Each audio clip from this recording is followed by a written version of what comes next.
Lead together, embrace change, enhance everyone's journey.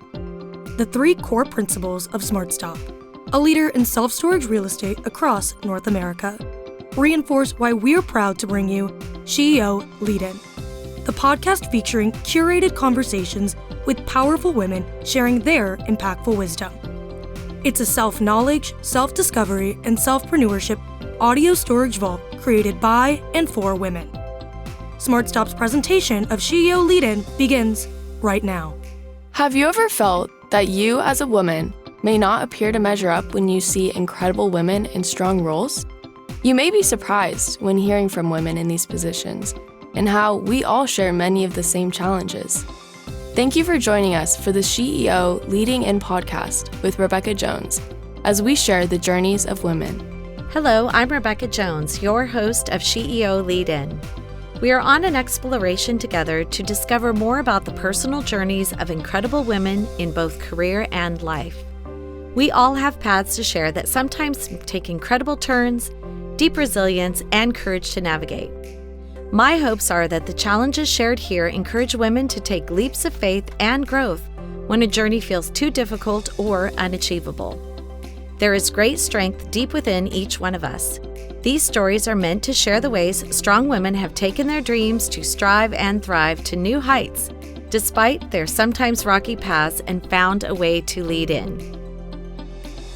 Today we're here with Kristen Fogle, the Executive Director of San Diego Writers, Inc. How are you today? I'm doing well. How are you? I'm very well, thank you. I'm excited to have this. I feel like there's going to be a lot of energy in this episode. Let's start with a little bit of an icebreaker. Sure. Okay. Do you have a fun short story of when you were a kid that maybe no one knows about you?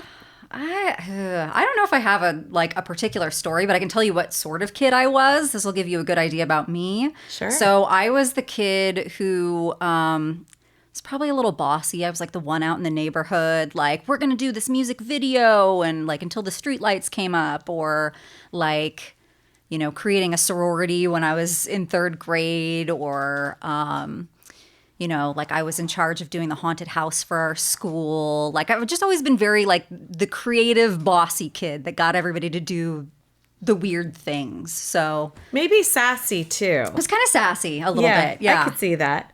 So do you have one word that describes you best? Oh, many. I would say creative. Like I'm just a creative individual, as that story kind of tells you. I never have a shortage of ideas. Nice. Yeah. Okay, so let's talk about a day in your life. What does that look like? I don't know. They're always different. That's, you know, the beauty of my job. So I run San Diego Writers, Inc., which is this literary organization in San Diego. So we aim to be this hub for writers. So some days I'm at our physical office. Since the pandemic, a lot of it is online. So it just kind of depends. And so, you know, I might be supporting the great work of my instructors. We have about 75 instructors that teach all sorts of different things. I might be planning an art show in our space because we're at Liberty Station. So I'm doing a little bit of that right now. I'm getting ready for my sabbatical. So I'm running around like a crazy person, just trying to make all that happen.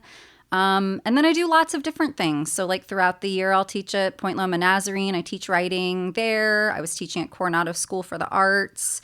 I teach for Wounded Warriors currently. I have a 6-year-old son. So I'm always doing lots of different things, which is, I wouldn't have it any other way. And how do you balance all of that? Well, you know, you fall apart and then tell yourself, I need to not do all the things. So the schedule is a little bit lighter, and also hence the sabbatical, which I will really, really rep for whoever is out there. Just the benefits of doing that and the necessity of taking a break every so often. Well, definitely, because if you're not fully functioning, how could you possibly do your job well? I think a lot of people do forget about that. And it's important to take that time off and get the proper exercise and all that. Sometimes even just getting up from your desk. Yeah, exactly. And I will say too, I mean, this is unpopular. I mean, when I had my son, I was like, I'm not like those other women. I can do it all. And that was wrong. And then I also was a naysayer, like, oh, you get older, you're not going to run out of, I'm running out of steam. So, I'm getting a little bit older and I need to do a little bit less and reprioritize. So I hear you. Hence sabbatical. Yeah, I hear you on that. Yeah. So how do you measure success? I measure success by being in line with my values. So I said creativity is very important to me, curiosity and community. So if I'm in line with those, but also more than that, am I doing the things that I want to be doing? Am I saying yes to the things that I want to be saying yes to? And am I saying no to the things that I need to be? And honestly, this is whatever, I'll just say it, but I measure success at the end of the day if I am fully present with my son. And the way that also relates to work is, am I doing all the things that I need to do to get done so I don't feel distracted and crazy and in my head all the time? So that's how I know I'm being successful, when I'm in tune and I'm in tune with him. Yeah, definitely. So what about failure? I mean, I think that's a big part of learning things and more about yourself. Yeah. What are your thoughts on that? Have you ever failed? Do you Have I any ever failed? examples? That's a great question. Yeah, I mean, I fail all the time, but I'm also this big proponent of, you need to put yourself in the line of fire. You need to, I think it was like Eleanor Roosevelt who was like, you need to do things that scare you. I truly, truly believe that. Do things that you fear and that you will fail at. And, you're just going to get better, right? The things that scared me before don't scare me as much anymore. I remember when I first came to San Diego, performing is also like a side of my life. And I really wanted to be a standardized patient at UCSD. So a lot of us actors in town will do that. So we'll pretend to be patients. Some people know this through Seinfeld.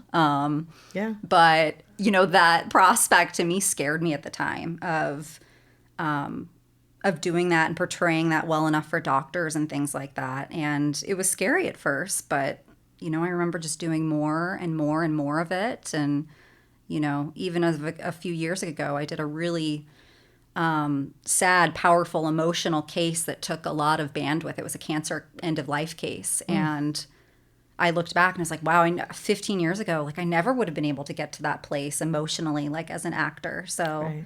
You just keep going and keep trying and fail and get better at it and refine. It's interesting. Every time I speak to a group of young people, that is actually one of the things I tell them. Try things that are outside of your comfort zone, that are scary, but not physically dangerous. Right. But, try things that, you don't feel comfortable in, because that's how you're going to grow. Yeah, absolutely. Because you're pushing yourself in ways that maybe you weren't even aware that you could actually succeed in. So as a female leader, what do you think has been one of the most significant barriers, or has it been a barrier? Yes, that sigh was I think early on in my career, there was just a lot of underestimating me. I was thrown into two kind of high-profile roles relatively young. So when I got out of undergrad, I started working in a magazine, and that editorial director left. She just left unexpectedly one day, and I was kind of the next in line at 22. And we're not talking about Vogue magazine or something like that. Yeah. It was a college entertainment, like national magazine, but still a lot for a 22-year-old. And, so I kind of just stepped up to the challenge, but there were kind of a lot of naysayers there. Didn't think that I could do it. The same thing sort of happened at Writers Inc. 8 years later. I was almost 30. I was working there, and their executive director left unexpectedly 5 months in, and I was the next in line. So same sort of situation, young, didn't know exactly how to run that business, but I was figuring it out. And I ran up against a lot of people who were not kind, would call me a teenager, or would go into the room and just automatically look for the older person or the male in the room. I had ex-board members ask me, how did you get this job? Or, I know, right? Just lots of people just underestimating me. And under me, I mean, the company has grown. We, tripled our revenue within a couple years, like tripled our space and everything. But besides all those things, like if you are a young woman, I'm sorry to say, you might be underestimated. It's still going around. It's still in the water. I hate to say it, even as you get older. Yeah. But I see that as a challenge because I am the same way. There are outward appearances. People think a certain thing. Yeah. And, I was wondering if you thought that it was more your age or your being a female, but it's probably a little bit of both. I think it was both. Yeah. Especially, in those days too, I was young, super blonde, wafy. People just thought a certain thing about me and How you dress. Right. And, yeah. Well, I mean, that was the thing. I could dress in the most like upscale, it didn't matter. It was just never quite who they were expecting to be there. Interesting. Yeah. So I would say then definitely you probably have experienced resistance from men when you're leading them. Yeah, all of them. But I would be surprised too. Older women also. It may be more of the older women than the men actually who. Well, I was gonna ask you about that. So, like the mean girl thing in business, I think it still exists. Even as you get older, it does exist, and it depends on how people feel threatened. For me, I celebrate success. Yeah. I celebrate success for everyone because we all have, as part of a team. You have to have other people. It's not just you. It's everyone. It's a whole team. Yeah. And, when you've got that mentality of, oh, I'm threatened by that, which I just don't understand. Right. I really don't understand it. It is a contention. It creates a lot of chaos and within an organization. I was at a speaking engagement a few years ago, and it was interesting because I had men coming up. I talked about mean girls, and I had men coming up and saying, you have no idea what I had a situation with that where it took over the entire organization. And we literally had to get rid of a few people because it became so toxic in every single day. So I don't know if you've ever had a situation like that. I try to ignore it when I know that it's happening, but it does happen pretty often, don't you think? Yeah, I've had the mean girl situation. The mean girl situation happened more kind of in the magazine days where, I remember once the magazine was special. So it was a modeling agency / clothing company / magazine. And so I would have a mean girl who would take the items that I was going to get photographed, so I would have to pay back, like she would physically take them from me so that I wouldn't have them to photograph and would be responsible for them. So that's kind of like a mean girl sort of situation, right? Yeah. The thing that sabotage. Sabotage. Yeah. The thing at Writers Inc. I think I have more empathy for because I think a lot of these women just didn't see examples of that growing up, and it's more of like an internalized, like, this is not the way it's supposed to be. This is not what we saw, It doesn't excuse some of the attitudes, but I can understand more, I think, in hindsight, where they were coming from. You should be older. You should be a certain, it was challenging their worldview. So, well, I don't know about you, but did you notice where people were saying, oh, you should do this and oh, you should do that, and trying to get you to not be who you actually are? Yeah, I think. And I mean, that's the same in every organization, no matter what the stride. There's always people that want you to do certain things. But yeah, I mean, there's been some heavy-handedness here and there, or thinking that you can't come to these decisions on your own. Right. And that's fine. I try to now, at least, it doesn't bother me a lot. I handle it with a lot of grace. Nice. I hope. So let's talk role models and mentors. Sure. Do you have any, and who are they? Are they men, women, or both? Yeah, both. So many people. I think growing up, since I was into theater, I was into writing. It was anyone who could write books, anybody that I was seeing on stage and just doing the things that they wanted. Nowadays, Patrick Stewart, who's the CEO of the San Diego Public Library, he was my first board president for a long time. He really taught me a lot about work-life balance and just that everything didn't need to be on fire all the time, which is wonderful. Judy Reeves and Jill Hall, who are big advocates of the organization, they've been lovely supporters. my mother is a wonderful role model. So yeah, there have been lots of wonderful people that have mentored me along the way. So lessons learned that you would share with other women that they could apply to their career, what would those be? Lessons learned. Gosh. I believe in this sort of, especially early on, this kind of spaghetti theory is what I call it. So trying out a bunch of different things, not getting mired in this is how I need to do it, this is how I need to get there. So I think that that's something that I did very well early on, as I just put a lot of different things out there and saw what stuck, and was not super connected to the outcome. So I think that helped me decide what I wanted to do. Yeah, I'm trying to think of some other lessons. I don't know. I'm sure I wrote down something somewhere, but yeah. Well, let's pick up on that in just a minute. Sure. Let's have a Smart Stop. SmartStop knows the winning connection is when we elevate success together. SmartStop Self Storage, a California company with nearly 200 properties and over 15 million square feet of rentable storage in the US and Canada, is committed to positively impacting the communities we serve on the national and local level. By aligning our core principles of leading together, embracing change, and enhancing everyone's journey with local initiatives focused on education, health, and social welfare, we all elevate together. Through financial and strategic partnerships with nonprofits and prestigious organizations such as Cloudcast Media, Arrow McLaren IndyCar, Breast Cancer Research Foundation, Wounded Warrior Project, USC Athletics, the Brampton Steelheads, MMA fighters and boxers, and other unique athletes, we aim to foster a sense of unity and pride within the communities we serve, creating a shared identity and generating a positive atmosphere. To learn more about our core values, our locations, and career opportunities, please visit us at smartstopselfstorage.com. SmartStop, elevating success together.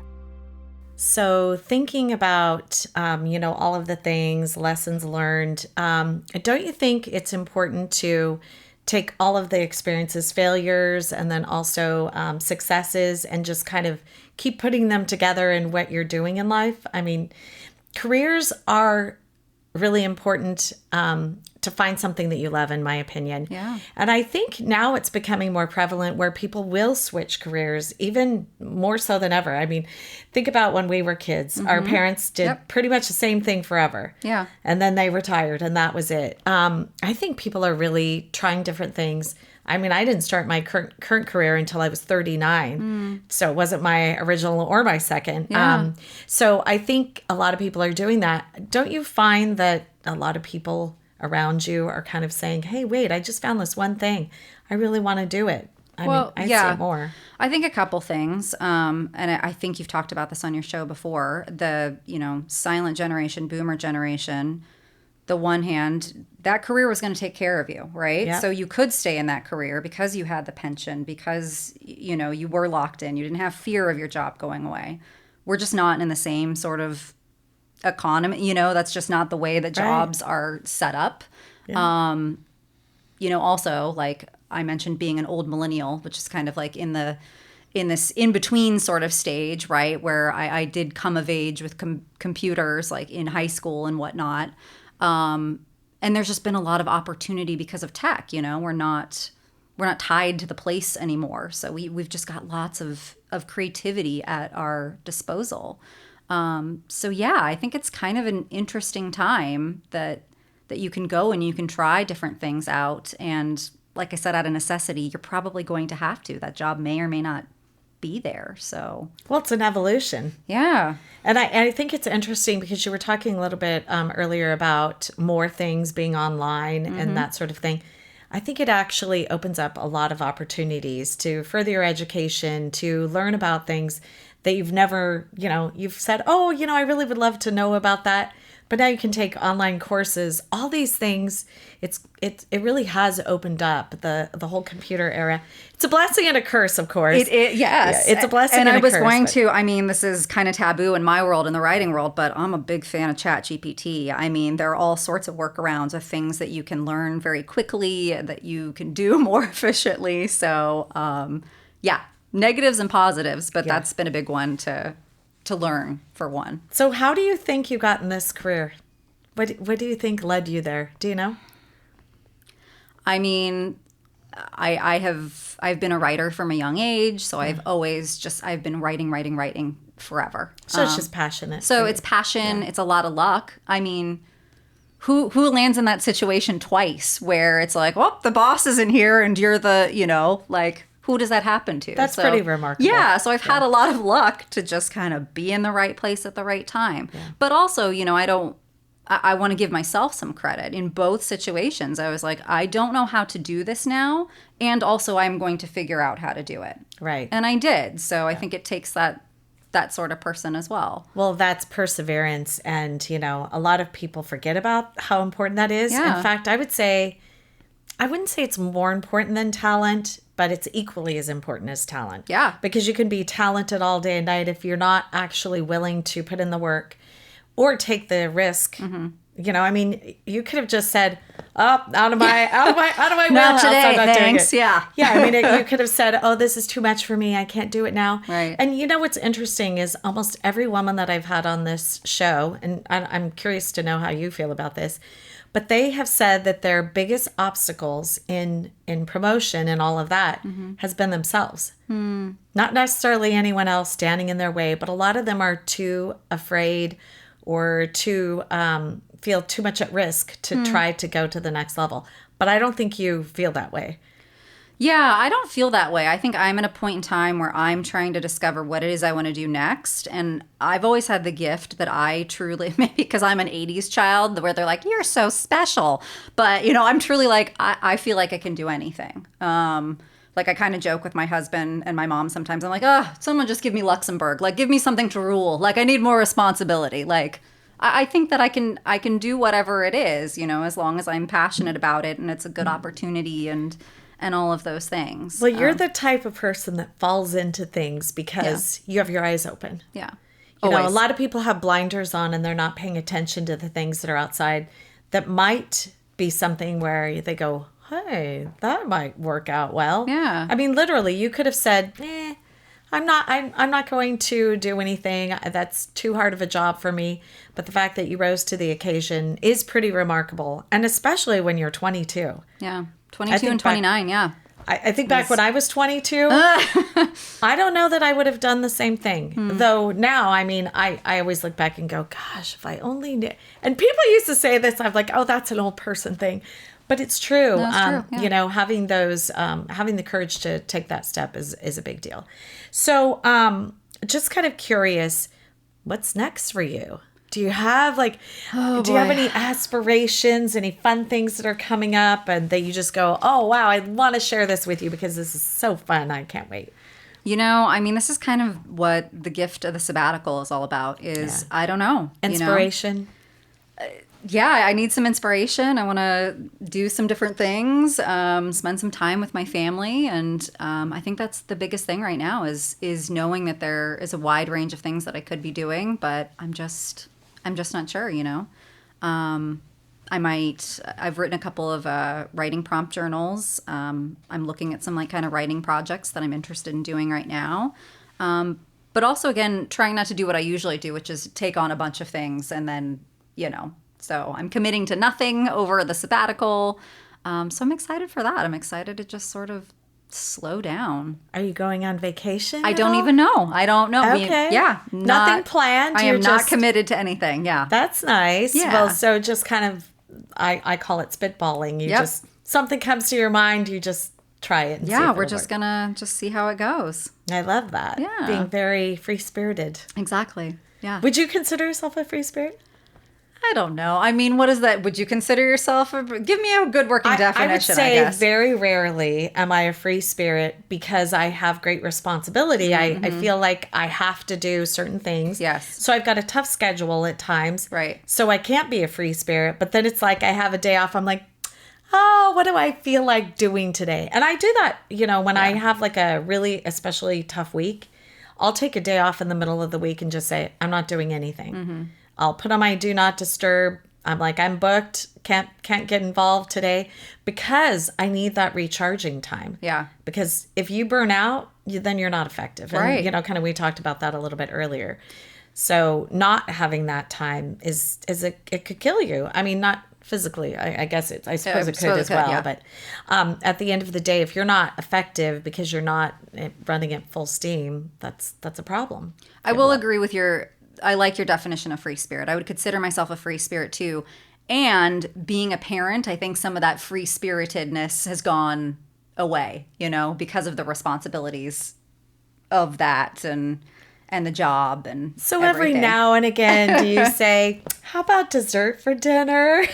Oh, I mean, stuff like that. Yeah, I mean, definitely. But I mean, given myself, and if I didn't have any responsibilities, like, I don't know where I would be on an island somewhere. You know what I mean? So, yes, I probably am a free My spirit. kids are older now, but when they were younger, every now and again, I would just say, oh, you know what? We're going to have dessert for dinner first. And they're like, wait, what? Because, when I have a very tough schedule with the kids and everything, I think it's important to have those moments where you just are like, you know what? It's okay. Yeah. It's okay to throw a curveball. Absolutely. So you walk into a room of young women and you really have something to share with them. What would that be? What do you think the most important thing to share with, and just kind of the whole conversation that we've had today, what do you think would be inspirational and also something for them to consider that maybe they hadn't? I don't know if it's anything novel or new or what have you, but I think, I don't know, I'm a big fan of just don't follow the money right away. Just follow what brings you joy. What do you like doing? And also, too, I always try to tell young people, what sort of life do you want to live? So it's not necessarily, like, great, you want to be a doctor. Have you gone down that rabbit hole of what that day entails and everything? If that's the way that you want to live your life, great. But, think about where you want to be living, what you want to be doing, what your life will entail. Do you want to have children? Like, I don't know that people can say you can have it all. I think it's a little more difficult when you're a woman. So what do you want your life to kind of look like? So that, and choose something that brings you joy and that you will eventually come into the money. Like, I'm a big fan of that. And I want to dig into that just a little bit more. When you talk about what do you want to live your life like? Mm-hmm. Don't you think internships are really important? Because I've had so many people that I've come in contact with. They're like, yes, I spent all this time going to school. This is what my degree is. I went and I did it for a month or a year or whatever, and I didn't want it. I didn't like it. I was miserable. Yeah. And it wasn't fulfilling to me. That's why I think internships are so important, because it might be an element or a spinoff of that actual career that maybe you could find if you actually try different internships within the industry. 100%. And I would go a little step further too, saying not only the internship, and you don't have to be a crazy person like me, but I was like pursuing all sorts of different things, random part-time jobs. I was like a casting assistant downtown for years and years. I was in a sorority doing different leadership positions there. I was like a freshman orientation leader. I ran like a drug and alcohol center. I, was doing all of these like weird things. I was traveling a whole bunch to just try to figure it out, to expose myself to as much stuff as possible, because you're never going to figure it out just in a textbook in a room doing your major. Like, paper's so different than real life. Go try to live your life at the same time or afterwards, or any way you can sort of make that happen. Yeah, so, I agree. Yeah. I totally agree.